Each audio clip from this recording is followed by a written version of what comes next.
One thing I do want to add, though, is that I know obviously it's stressful to be the first cohort going through a new change. And over the course of my career, I have seen a lot of changes with the LSAT. And like I've seen them add the dual comparative passages in June 2007. They added rule substitution questions in June 2009.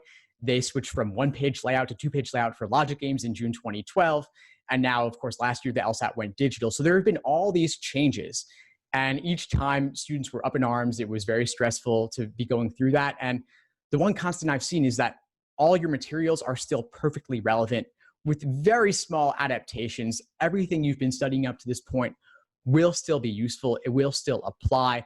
The weighting of certain sections could change and the format could change, but the content largely remains the same. And I'm, of course, staying on top of all these changes, adapting my resources appropriately. I completely revamped my courses last year for the digital LSAT. I'm doing the same for the LSAT Flex because I do have the expectation that long-term it will be LSAT Flex whether there's COVID-19 or not.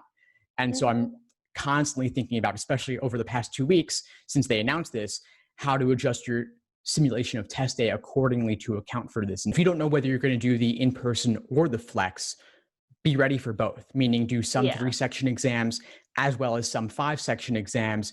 It never hurts to overtrain as long as you don't burn out. So if you prepare for 5 sections and only have to do 3, that's great. You trained for a full marathon, you only ended up having to run a half marathon.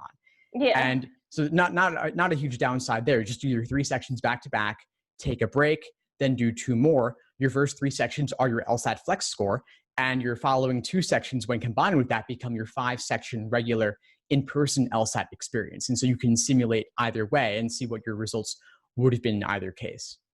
Thanks for tuning into the show. Please subscribe if you haven't done so already to be notified of new episodes as I release them. And feel free to reach out if you need anything at all as you move forward with your prep. I'm happy to help however I can. In the meantime, I'll wish you all the best and take care.